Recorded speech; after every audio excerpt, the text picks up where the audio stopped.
Hi, I'm Jennifer Chin, and this is the story of how I learned that sometimes the quietest person in the room holds all the power. For 15 years, I worked behind the scenes at Chin Global Solutions, the technology company my brother Michael and I inherited from our father.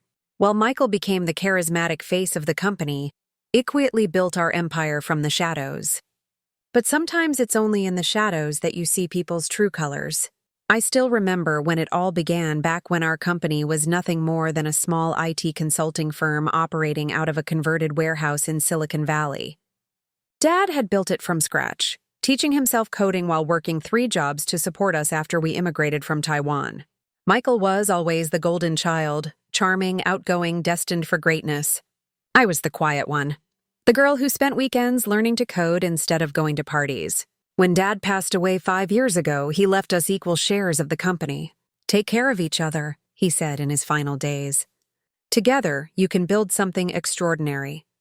What he didn't know was that I had already been building something extraordinary, a revolutionary ad-driven cybersecurity system that would eventually transform our small firm into a billion-dollar enterprise.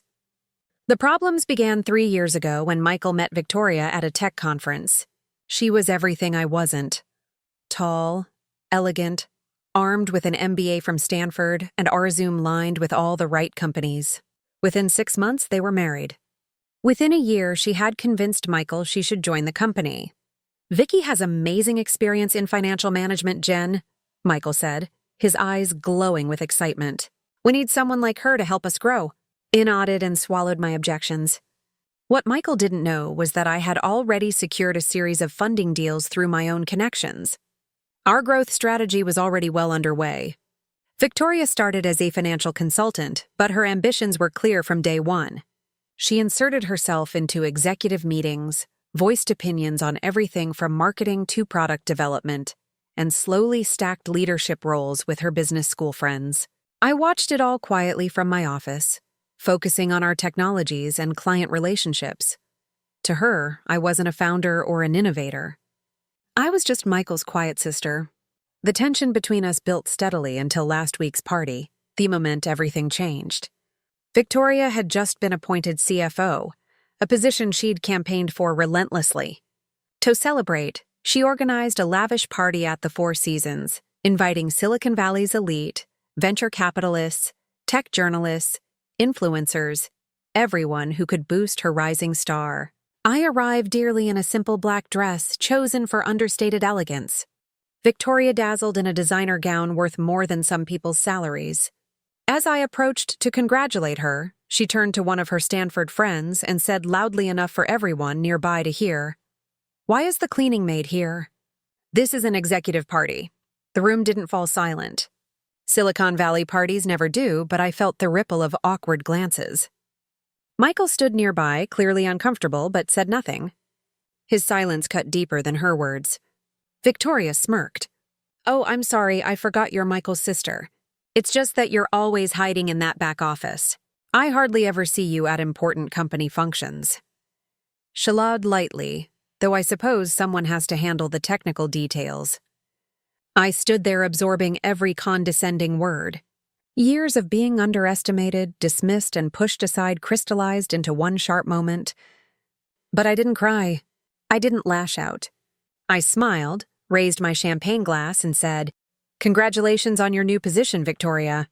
I'm sure tomorrow will be quite interesting." She barely acknowledged me, already turning back to her admirers.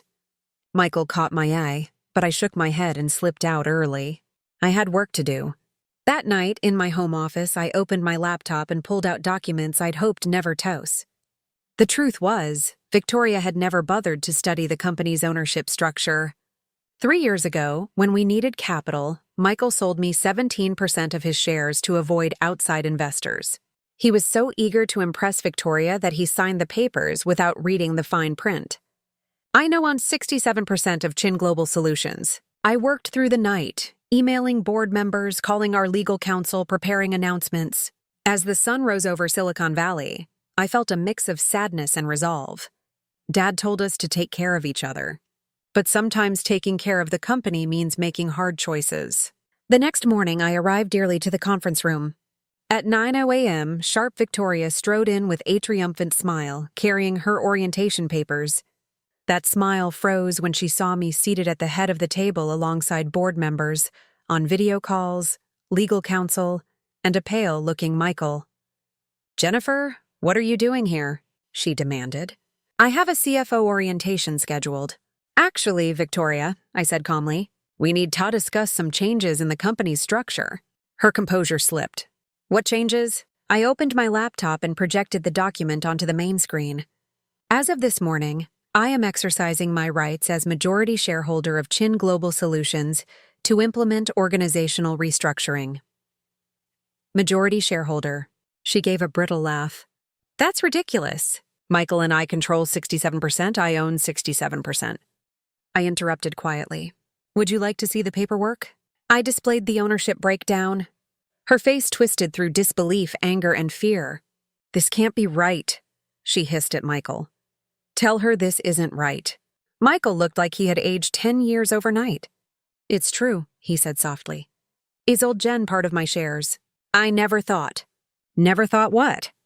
Victoria snapped. "That your little mouse of a sister would actually use her power." I held up a hand. "This isn't a challenge, Victoria. It's a correction." I turned to the board members. "As you've seen in the documents, there have been concerning decisions in recent months.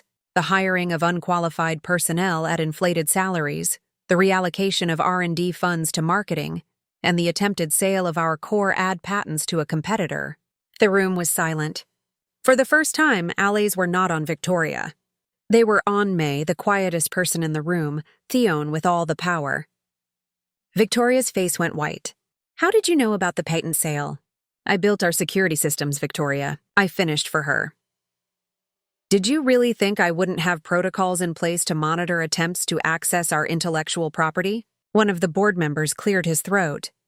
"Miss Jennifer, we've reviewed the documentation you provided. The board supports your proposed restructuring."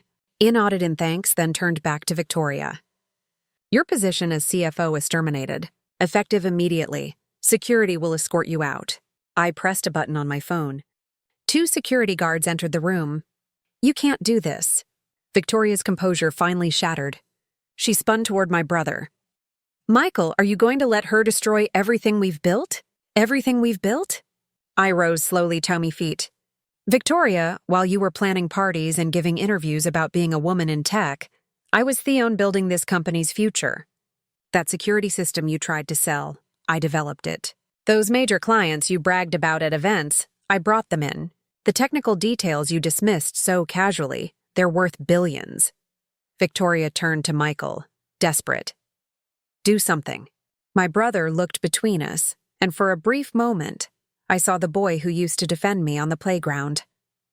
"But this wasn't a playground fight and we weren't children anymore." "I'm sorry, Vicky," Michael said softly. "Jen's right. We lost sight of what this company is really about." As the security guards led Victoria away, her threats echoing down the hall, I felt no satisfaction. This wasn't revenge. It was protection. Protecting our father's legacy, our company's future, and even Michael from his own blind spots. The next few weeks were a blur of change. I restructured the executive team, bringing back talented people Victoria had pushed aside. We refocused on technology development, and when we announced new security patents, our stock price soared. Michael and I had long late-night conversations in the conference room we once shared with Dad. "I forgot who you really are," Michael admitted one evening.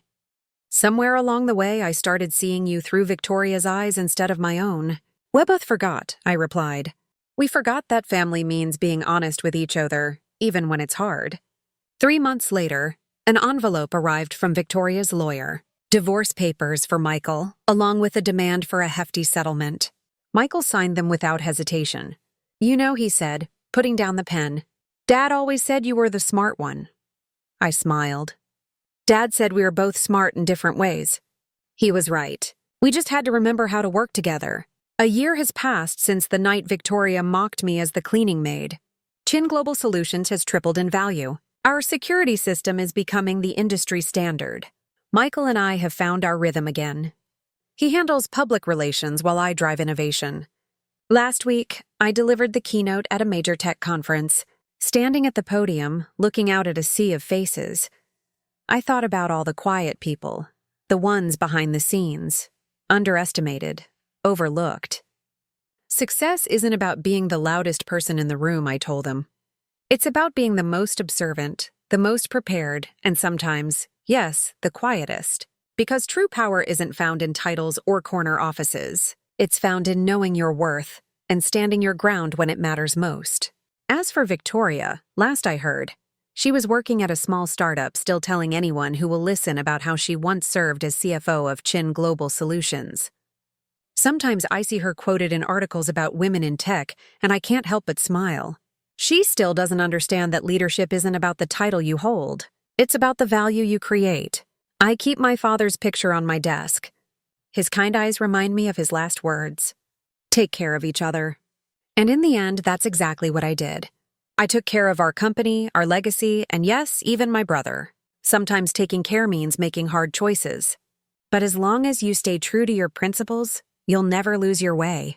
The cleaning maid, it turns out, knew exactly what she was doing all along.